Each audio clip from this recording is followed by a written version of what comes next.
जोशी माझा mid day मध्ये तुम्हा सगळ्यांचं स्वागत। राष्ट्रीय ओबीसी महासंघाने आज तातडीच्या बैठकीचं आयोजन केलेलं होतं आणि त्यानंतर आता शनिवारपासून नागपूरमध्ये साखळी उपोषणाची घोषणा करण्यात आलेली आहे। गरज पडली तर मुंबईकडे कूच करू असं बबनराव तायवाडे यांनी म्हटलेलं आहे, जे राष्ट्रीय ओबीसी महासंघाचे अध्यक्ष आहेत। गरज पडली तर मुंबईकडे कूच करू अशी घोषणा बबनराव तायवाडे यांनी केलेली आहे। त्यामुळे शनिवारपासून नागपूरमध्ये आता हे साखळी उपोषण सुरू होत आहे। परवा दिवशीपासून या उपोषणाला सुरुवात होईल आणि गरज पडली तर मुंबईकडे आम्ही येऊ असं देखील या बैठकीमध्ये घेतलेल्या निर्णयानंतर घोषित करण्यात आलेलं आहे।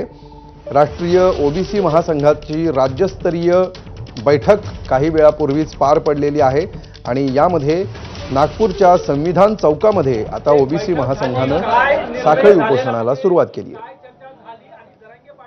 मागणी केली त्याचा विरोध तुम्ही कसा करणार?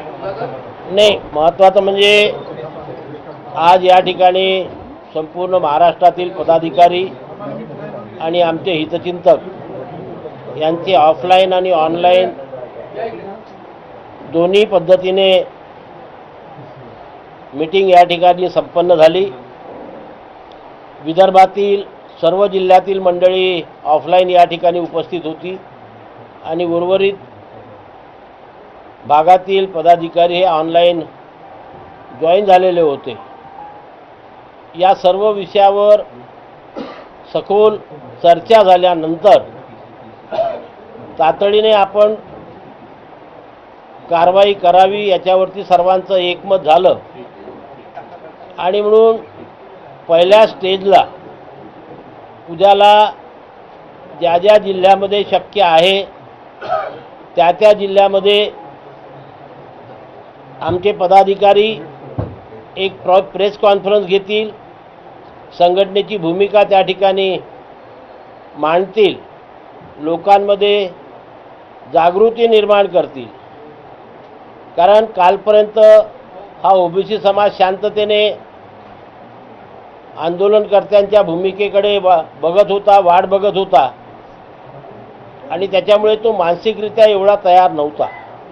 ती तयारी उद्यापासनं आम्ही सुरू करू आणि सुरुवात म्हणून परवापासनं नागपूर येथील संविधान चौकात साखळी उपोषणाचे आयोजन करून आम्ही आमच्या मागणी सरकारकडे रेटू। नागपूरमध्ये या आंदोलनाची साखळी उपोषणाच्या माध्यमातून सुरुवात झाल्यावर उर्वरित जिल्ह्याच्या ठिकाणी त्या जिल्ह्याचे पदाधिकारी आपापल्या परीने तयारी करतील व त्यांची तयारी पूर्ण झाल्यावर ज्या जिल्ह्यामध्ये शक्य आहे त्या जिल्ह्यामध्ये साखळी उपोषणाचं आयोजन केलं जाईल। इतरही मार्गाने कुठे निदर्शने, कुठे धरणे,